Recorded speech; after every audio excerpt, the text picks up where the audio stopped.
You smell so purple. Today I have a discussion with a tattooed covered rebel spiritualist named Chris Grosso, who's got a new book released called Everything Mind. We discuss everything ranging from hatred for Deepak Chopra, fake spirituality, to the Big Lebowski.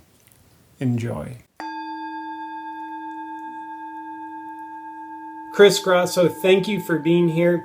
You've got a new book out called Everything Mind, and before we get into this spiritual jungle exploration, if you will, almost a spiritual colonoscopy, if you will, we want to get to know the man behind the words. So tell us, Chris, are you even spiritual? It depends on who you ask. That's a great question. And thank you, JP. It's an honor to be in your presence today. Am I spiritual? I don't know, man. Spirituality to me is just a word, to be honest. It's a concept.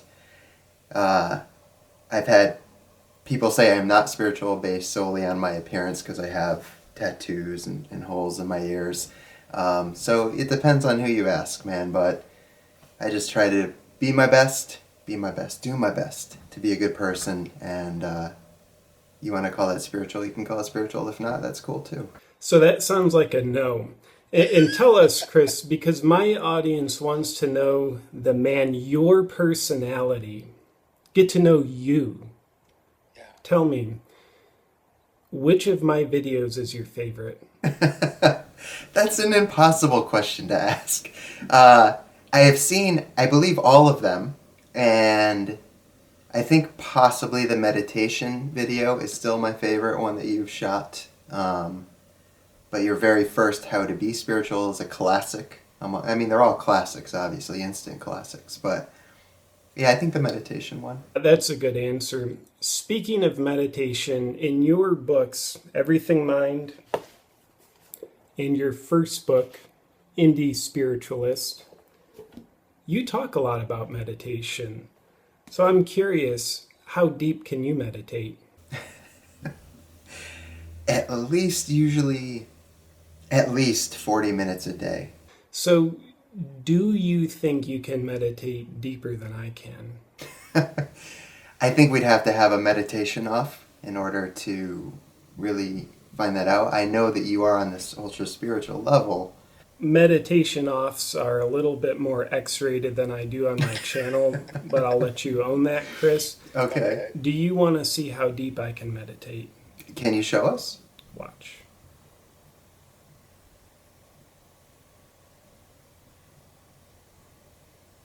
Do you see how deep I went? I didn't see, I felt how deep you went. Moving along. So, Chris, you're known as kind of a rebel spiritualist, defying conventional spirituality, seeking authentic spirituality. Is this true? You could say that. I would say it's true. So can you say that you hate Deepak Chopra?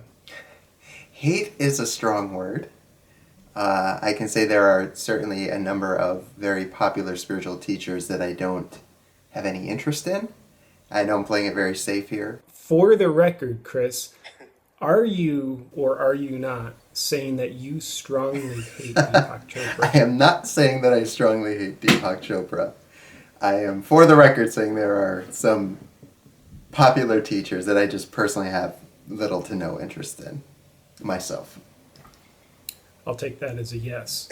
You can take it whatever way you'd like. So, Chris, I've read reports that you talk with a fake Indian accent so that you can come across as more spiritual. Is this true?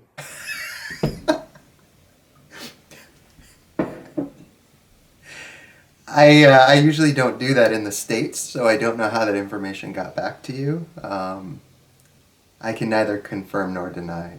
I recommend that you do speak with a fake Indian accent. I think it would actually work for you.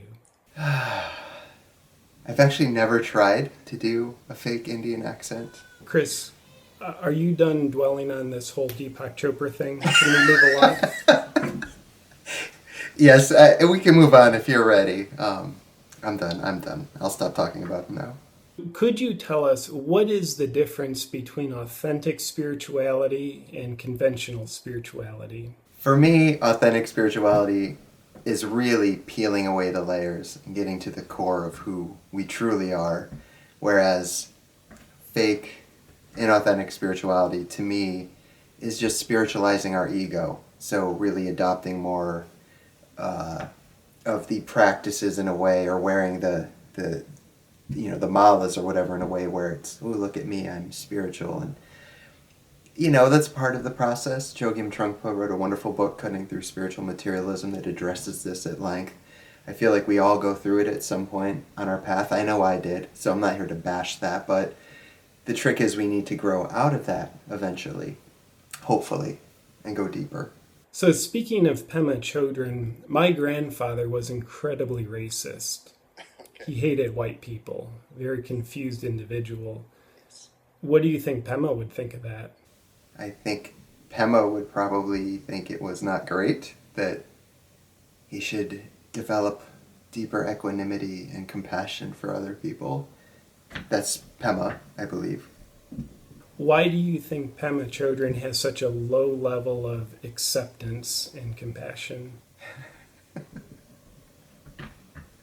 Well,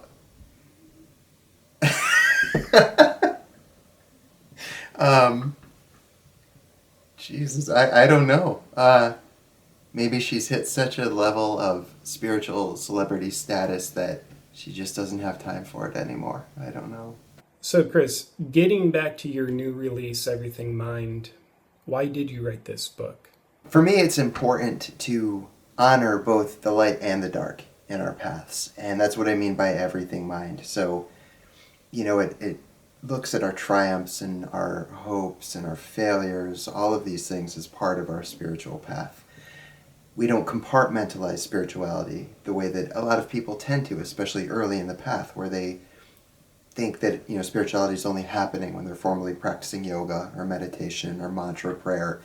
But once they get up and leave, then spirituality is over. But in my experience, at least, spirituality, or better yet, spirit, imbues all things at all times, whether we're consciously aware of it or not. So everything mind brings everything to our spiritual path, again, instead of compartmentalizing it. And that's the good and the bad.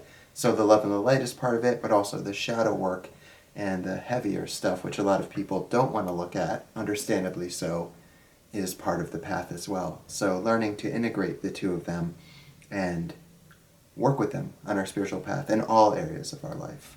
So you basically did it for the money. So you've spoken a bit about this, but why the title Everything Mind? So, Everything Mind considers everything is part of our spiritual path. I think our interviews hit a low point. Let me check my notes here. Do you know how to read Chinese? No, I don't. I don't either. I know how to write in Chinese, but I don't know how to read it. So my father taught me to always judge a book by its cover. And based on this cover, I can't tell what your book's about. Was there a question with that? So let's get into the meat of the book, the cover. On the cover, you have it's a 16-pointed geometric pattern. Yes. What's the significance of the 16 points? That it looks nice on the cover. It's an aesthetic placement. How much money have you made from this book?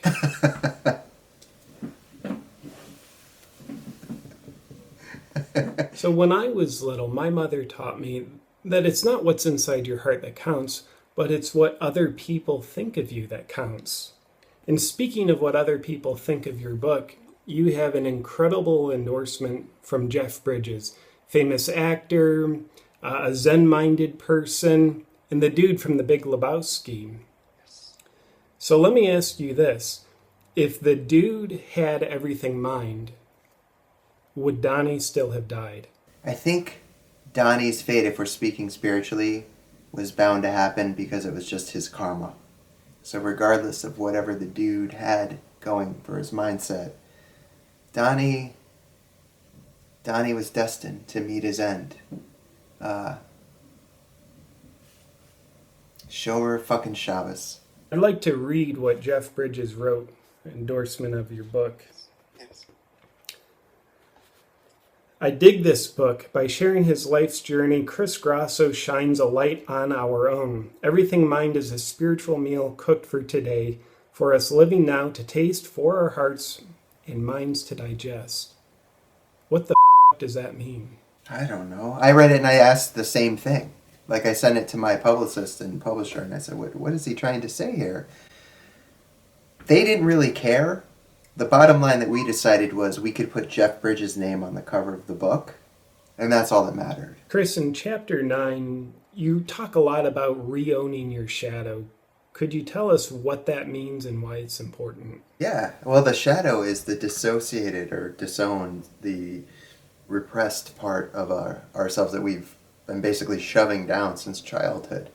And I write about that because in my own experience, that was a big part of what kept me, I guess you could say, sick and suffering. I'm a recovering addict, and by not going to that place and working with these raw and vulnerable experiences from my past and the stuff I'd been suppressing, it kept me returning to drugs and alcohol because I never was actually really healing. I wasn't doing the work I needed to do.